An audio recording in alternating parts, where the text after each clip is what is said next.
Here's Joel. Hey, Joel. Hey, Zach. How's it going, man? Good, man. How you been? Good. Welcome to the Axe Society.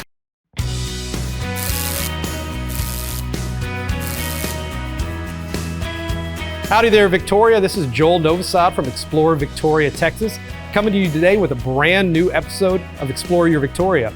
That's our new show where we tell folks right here in Victoria how they can get out and explore the incredible community that we have. But right now we're here with a relatively new business in Victoria, the Axe Society. We're here with owner Zach Lopez. Zach. How you doing, sir? Thank you for joining us here today. Yes, sir. Yeah, so we are really excited to see our own axe throwing business right here in Victoria. It seems like the sport is just blowing up everywhere. So incredible to have you all here in the community. Tell us a little bit more about what got you interested in axe throwing, how the business came about, and what folks can expect who may be interested but have never done it before. Great, yeah, absolutely. Well, again, thank you for having me. There's a long story to that, so I'll try to make it nice and short there. Well, first, axe throwing. We didn't recreate the wheel. It's been around for a long time, but just within the last 10 years or so, it's really kind of refined itself to a indoors kind of regulated sport as well. How we got into it, 5 years ago, we went on a double date with some friends in Houston. But what are we gonna do, right? There's a few options, and there was an axe place. When we went to that axe place with our friends, we had the greatest time. And the ladies, our wives at the time, they were like, oh, we don't wanna play. Within 5 minutes, they pushed us out of the way and they were hitting bullseye. So I was like, hey, we may be onto something here. Yeah. But as an artist, in my background in art, I remember seeing that building and they had these big, beautiful walls that were blank. I was like, man, what a missed opportunity that you could really do something interesting and unique. And y'all have got incrable art here. We're going to take a look at that here in a minute. Thank you. Yeah, it's awesome, so man. we really wanted to incorporate a lot of things that were like really special to us, right? That day after we went axe throwing, I bought my first axe the very next day. And of course, once you buy an axe, you got to build an axe target in your backyard, right?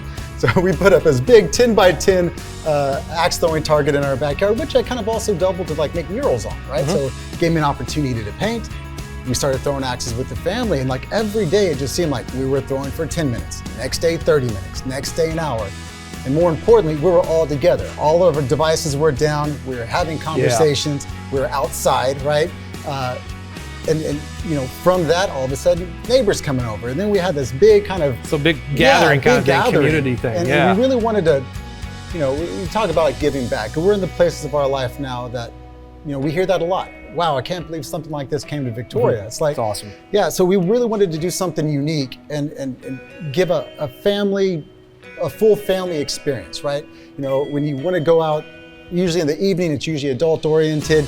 If you want to go out with the kids, it's usually more kid friendly.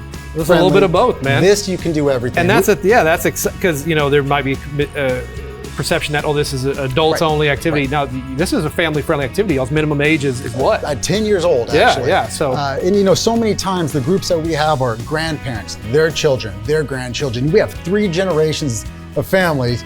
Phones down, everyone playing each other. So it really covers all the demographics. Because what are we doing here? We're throwing axes, we're playing a game. If you like, you could have a drink. This is a BYOB with food and drink. And we're getting a little exercise. Because within an hour's play time, you walk about half a mile, axes are gonna fall, so you're gonna pick up the axe. What are we doing? A body weight squat, we're engaging our core, working our rotator cuff. So it's a game, it's exercise, it's family friendly. So it kind of covers all the demographics. And it's a great place for corporate parties, team building, that kind of thing. I know companies are always looking for that kind of stuff. This is a good way for them to kind of get together outside the norm, outside the office, and doing something a little more physical. And again, in this controlled, safe environment. Awesome, man, awesome. Well, hey, we're standing here in front of some really cool looking axes. Tell us a little bit more about the different parts of how y'all source y'all's axes. Where do they come from? Because this is a pretty cool looking group of throwing devices here. Yes. This is some throwers, some a personal collection. But when we started this, the best part about it is we had no idea what axe we wanted to use. Makes sense to me. Let's get them all and figure it out. So we had a really big influx of a few axes, just to kind of see what the people like, what works best for throwers, because sometimes the best axe for throwing is not the best axe for new throwers. Okay. And so we ended up with kind of a more of a house axe, nice, sturdy, full tang axe all the way through, good, well balanced. So even if you mess up, you're not going to mess anything up. But what we have here is, on top of a lot of the things, we also do axe customization classes where, again, it's just more of a therapy session with a bunch of people with hot glue guns and leather and super glue. Decorate it all the way and they wood want. burners. Yeah, we decorate it. So, here's a few options of it. Sometimes we have the shorter axes. We can rehandle them being a little longer. And again, as we start throwing, a shorter axe and a longer axe throw very differently as far as the rotation. We can go through and wood burn it and do gold leafing on it, all the way to odd shapes that we cut out of steel blades. Lord of the Rings looking kind of stuff, some real, absolutely. That's awesome, man. Sometimes the look is a lot better than the action. If I look the part, that's the most important thing. Right. And then we have these really nice sweeps to these. But the trick with these is you want to make sure they're nice and straight. Okay. So I like to put that nice view right down the middle. What is that over there? That over there? What is that? The Iron Throne? Joel, are you ready for the Iron Throne? I think so. Follow me, my friend. Let me show you a little something. Oh man. Woo. Is that the Iron Throne? That's the Iron Throne. Take your time. There's no rush here. Woo. It's the Iron Throne. It's the Iron Throne. Oh, feeling very regal, very Game of Thrones. You look great. Yes. Dude, I love this show. Check this out. Beam me up, Scotty. That's not That's the right on me. show. That's my bad. That's on me. If you don't know the show, Zach, then just My bad. This has got me thinking about the history of throwing tools in the Coastal Bend, and I think I know a guy who might be able to tell me just a little bit more about that. All right, well, we're here at the Museum of the Coastal Bend, located on the campus of Victoria College, joined by Greg Garrett, Museum Experience Educator, to talk a little bit more about a very special activity that the museum offers, Atlatl spear throwing. Greg, thank you for joining us this afternoon. Thanks for being here, Joel. I'm glad you're here, man. We're gonna have some fun today. Yeah, absolutely. Well, tell us a little bit more about the what the Atlatl is, the history of the Atlatl, and what y'all do at the museum here to help promote that history. The Atlatl is actually not a weapon per se. It's used to throw a weapon.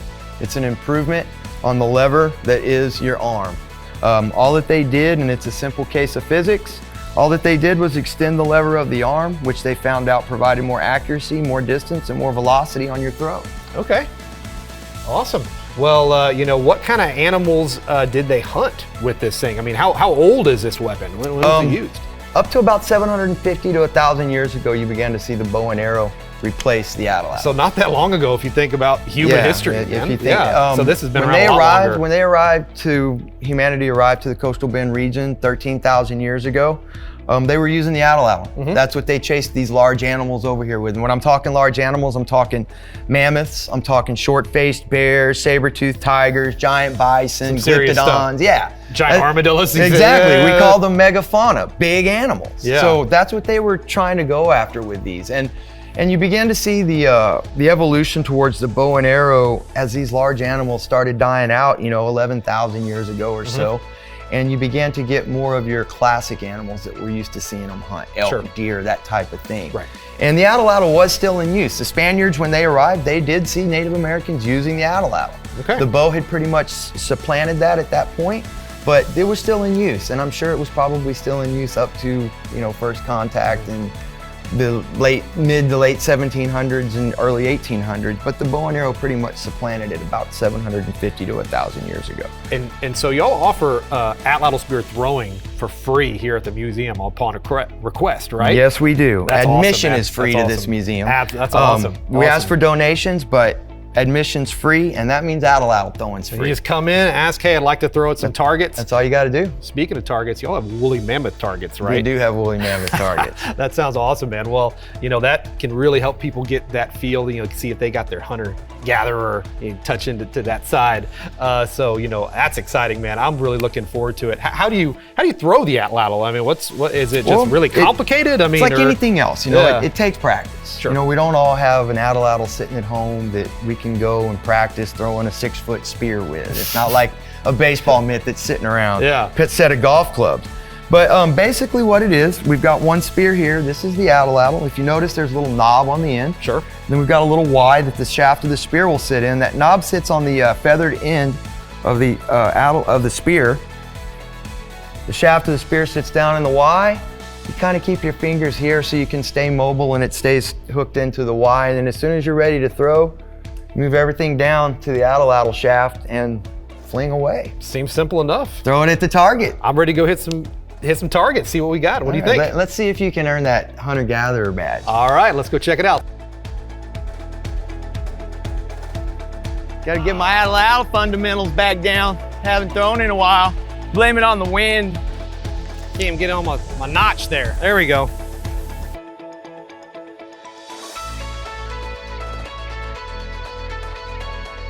There you go. That's a woolly mammoth right there. Should we end it on the bullseye? Hold on, we gotta do an Atlatl flip.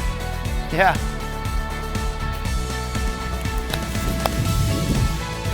That's it. Nice shot. Oh!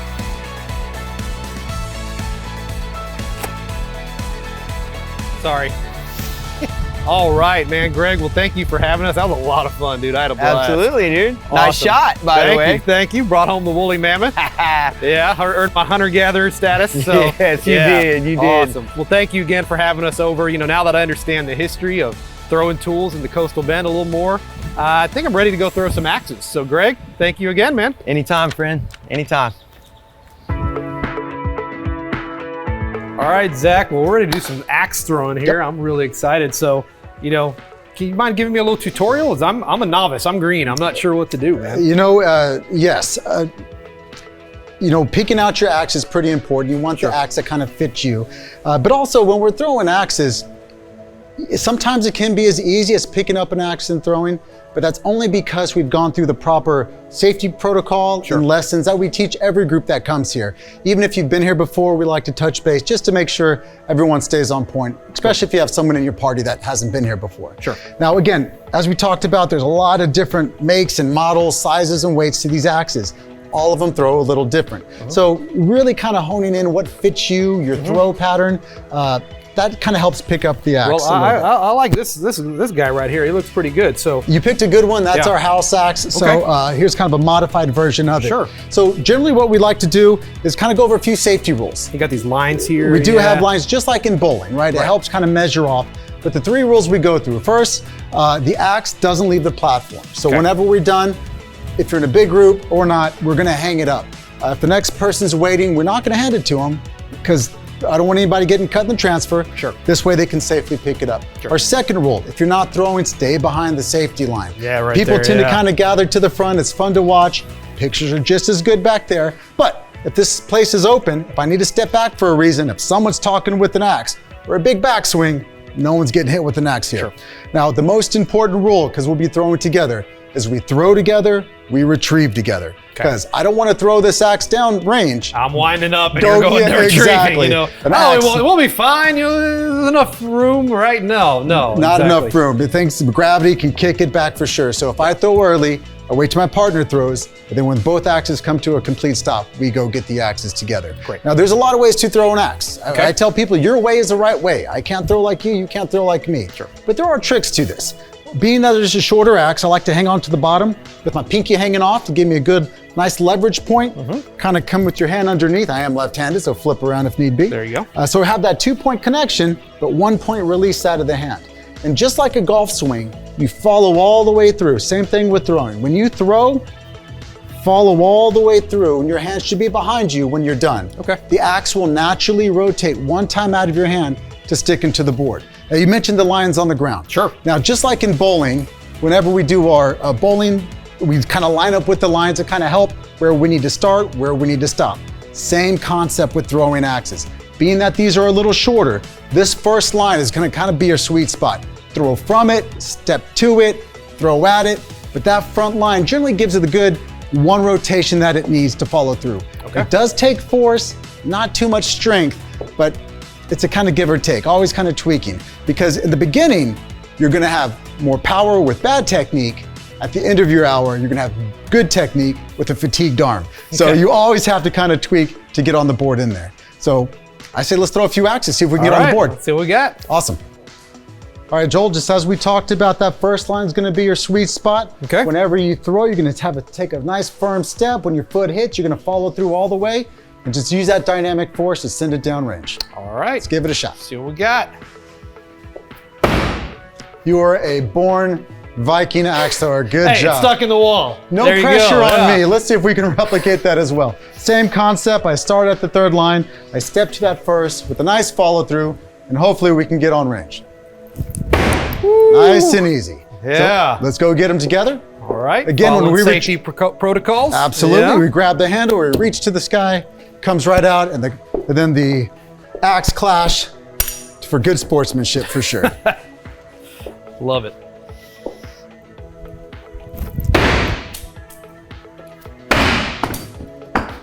Well, you know, it had a little mark on all those little outer rings right there. Yeah.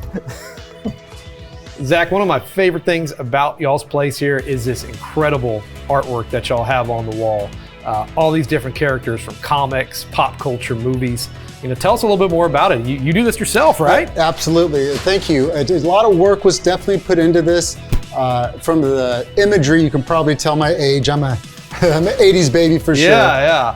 But you know, whenever we saw this building, there was a few things important to us. First, we wanted a nice open area that we could, you know, keep an eye on everyone, keep everyone safe.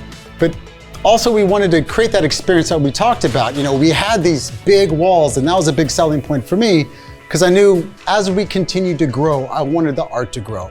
We didn't want to have it all finished in the very beginning because we take input. Most of all this is from requests from people coming to throw. Yeah. Usually they tell me what a great time they had, and then I follow up with, what do you want to see on the wall? Yeah. You know, then we have this amalgamation. Is there of- any pieces on here that like are from a customer or Well, something? you can Yeah? tell my younger 10-year-old throwers are the Finn and Jake. Yeah. Some pickle Rick on the backside Yeah. there. You know, and again, I also wanted characters that it was important to me as a young man. You know, I have my Beta Ray Bills and my Gambit from '97 X-Men. You know? But the way we kind of made it all work together, kind of in the art terms, is we kept with a good, even color scheme, right? Even though it looks pretty dynamic, we use black, white, and 3 shades of gray. And nothing too crazy. We're using house paint, not even painter's paint. Yeah. But as people continue to come, I take a lot of pride when people come in and be like, oh, this is new, or this wasn't here last time.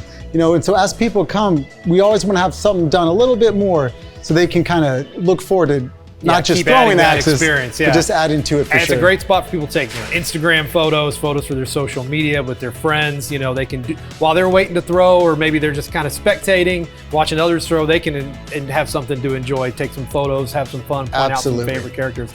Man, this is incredible. You know, Zach, Yeah. I'm doing all right, but I'm not totally feeling it yet. I feel like I need a little something extra. You do what you need to do. I think I got an idea, man. Okay? I'm all for it. Okay, let me try something. Let's see it. When did you change? Don't worry about that right now, man. I got this. Let's do it.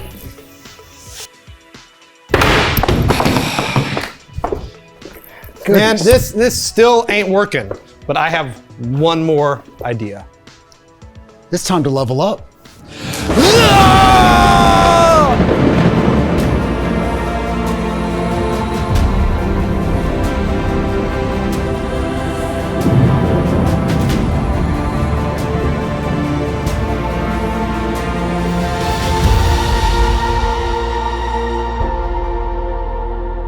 You good? I'm good. How you feel?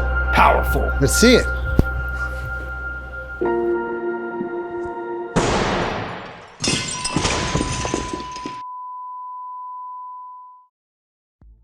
Hey everyone, thanks for tuning in for another episode of Explore Your Victoria. Thank you to Zach and Greg at the Museum of the Coastal Bend for showing us a great time.